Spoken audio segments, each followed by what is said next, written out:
Jake Paul has got to be the dumbest, cockiest, stupidest, most egotistical person in the social media sphere, but that's what makes him so damn successful. There's this ever-present narrative which seems to be especially common on YouTube, where we hate some of the most successful creators simply because they're successful. Our brain tricks us into thinking that we dislike them because they've got a big ego, or they don't deserve their success, but much of the time we are simply ignorant to the fact that it is because their very existence paints each and every one of us in a dim light. Jake Paul is one of these individuals, no doubt about it.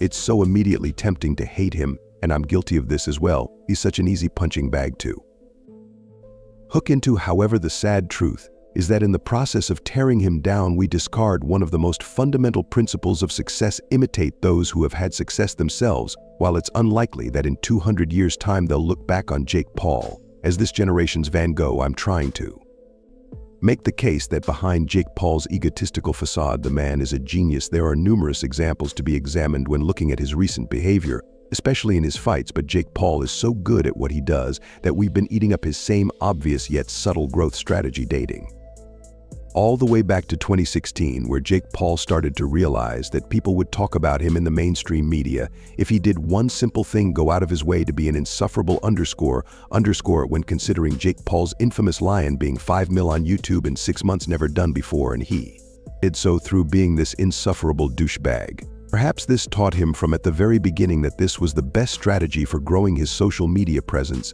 And honestly, what incentive would he have to change it? If you made the fastest growing channel in the history of YouTube, you're going to keep doing whatever helped you to achieve that fast growth, regardless of whether or not people hate you for it. And not only are you going to continue it, you're going to escalate it with the goal of getting more and more media coverage, which is exactly what Jake Paul started to get good at with his escalation in douchey behavior. Jake Paul would go ahead and release the infamous classic It's Everyday Bro with a not-so-all-star cast, including some of the biggest white boy douchebags known to the internet, while the video could easily be dismissed as the most brain-dead piece of lyrical garbage ever uploaded to the platform. This move was calculated and far from arbitrary. The magic and skill involved in this video was that it simultaneously appealed as entertainment for his younger audience while setting it at the perfect level of stupidity for older YouTubers to publicly discuss how bad it was. Now, Jake Paul could have just gone all out with a cringe and made it easier for other YouTubers to pick on it.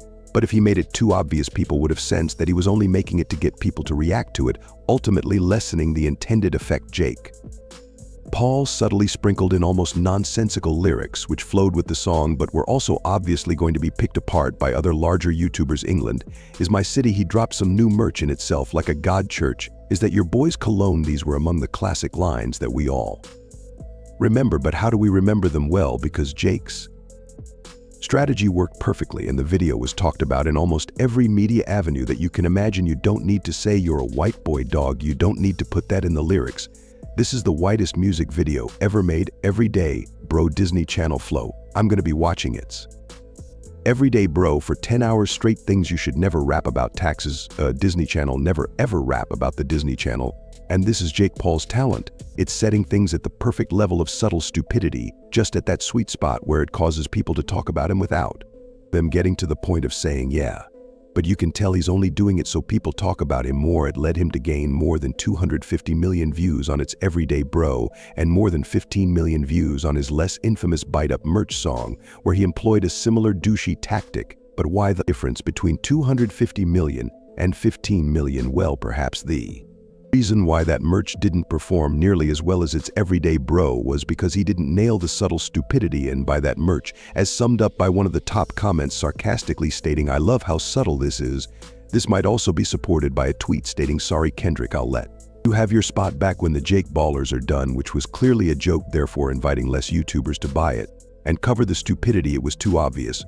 But maybe I'm still being overly harsh on the point about being too obvious. There was one situation that fell under the category of too obviously fake, which provided Jake Paul with an estimated $600 million in media value. Remember the Tana Mojo Jake Paul wedding? Once again, another one of the dumbest things ever done by two YouTubers. It was obviously fake and set up in a way so that it wouldn't be permanent, especially when the celebrant went on to fight someone in the crowd, turning it into a complete comedy. But it didn't stop a media crew in the hundreds from showing up to document it. And while I certainly agree that Shrek's wedding was more entertaining than this, Unfortunately, Shrek's wedding didn't provide him with $600 million worth of exposure, so who's the real winner here? However, the problem with being involved in controversy after controversy after controversy, every time it occurs it has slightly less punch than the previous time after a while you just go, yep, hence Jake Paul doing his provocative thing again. So from Jake Paul's end, what's the solution? The controversies need to escalate and become more extreme in order for them to be covered. Another reason for why he needed to escalate the severity of his controversial events was because Jake Paul's popularity was in decline as the vlogging phase was coming to an end. Take, for example, the Arizona looting incident from June 2020, when Jake Paul was spotted going into a smashed-up shopping mall. In a video uploaded to the internet, now Jake Paul is a multimillionaire who's not going to waste his time running around the streets taking 50 shirts from local stores. But here's how the story apparently goes. Jake Paul was having dinner in a restaurant next door to the looting. He was at a dinner that was next to the mall and decided to get his own videographer to film the incident, which resulted in the accidental filming of Jake Paul being involved in the looting. Now, perhaps Jake Paul was looting because he was simply too stupid to think about whether or not it would cause a public image meltdown, and instead thought getting involved in the looting would just be a little bit of fun.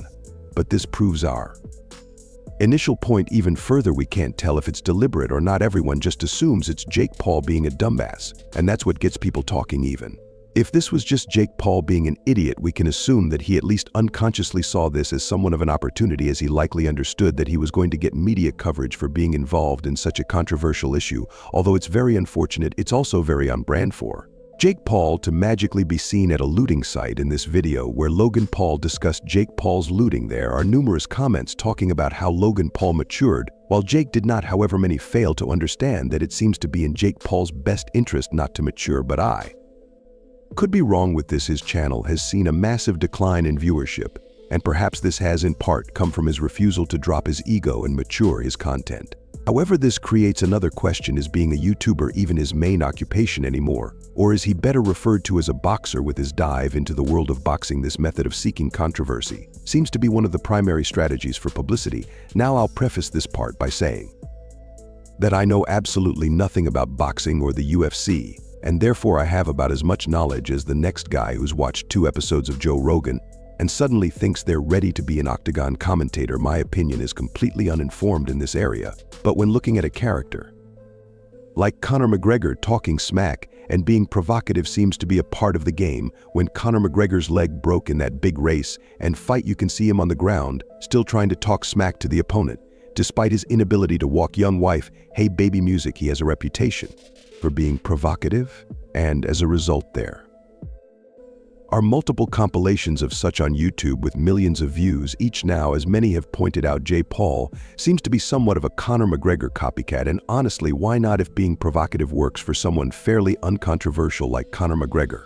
Imagine how much free publicity Jake Paul, who's already far more controversial, would receive if he's just as provocative as someone like Conor McGregor. Given his past on YouTube, as discussed earlier in the video, it's really no surprise that Jake Paul took this douchey, provocative approach back in 2018 before his first fight against DG Daddy, UK's biggest mistake music. Are you sure about that?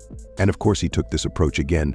I'm going to speculate here, but I'd assume that in a fighting sport the goal is to build as much tension as possible before the fight. Therefore there's much more at stake in the actual fight, giving the audience more of a reason to watch, ultimately bringing in more money for each fighter. Plus, in a natural situation, the basis for a fight is that there's hostility between 2 individuals. If there's no pre-fight hostility, is it even a fight? KSI and Logan Paul took the same approach of trash talk, despite the 2 being arguably more respectable than Jake Paul, who's excited to see me knock this _ out on November 9th.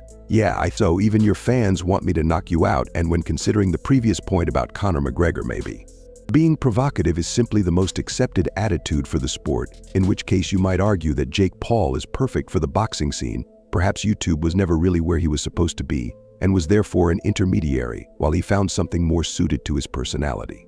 Now, with all of this in mind, it would make sense as to why he made this infamous video at the start of the year attempting to get Conor McGregor to fight him. It had all of the Jake Paul boxes tick: provocative, douchey script, douchey outfit, all of the right ingredients for getting people to talk about it in the social media sphere. Plus, Jake Paul is very intelligent when it comes to picking who he wants to fight. If we look at 3 out of his 4 professional fights, they're all former champions or professionals in a similar but different sport, are in their late 30s and likely haven't had a big mainstream opportunity like this in some period of time. This really makes it a win-win for both competitors. Jake Paul gets to fight someone who he can label as a former champion, which looks good on his record and in the promotion of the fight, while the opponent gets a big mainstream opportunity and payout regardless of whether they win or lose. Plus, there's really not that much downside anyway if they do lose, because people recognize the boxing isn't even their main sport. Now you could easily dismiss this as Jake Paul cherry picking the opponents that he knows he's going to be. However, you could also call it intelligent marketing or promotion. So like with all things in life, the way you interpret it depends on whether you like the guy or not. The overall problem with determining whether or not Jake Paul's behavior is intelligent is that you simply can't make a judgment if we've never seen a nice or humble version of Jake Paul. You always say comments along the lines of Jake Paul would be so much more likable if he was humble yet cool. In other news, water is still wet, but if he were humble, would his channel be as successful? Would his boxing career be less successful? Would he have made as much money during his peak? Well, thankfully, there is somewhat of an example. His brother in our video discussing how Logan Paul fixed his reputation, becoming more humble, did wonders for his popularity. Could Jake Paul follow a similar path to save his declining channel?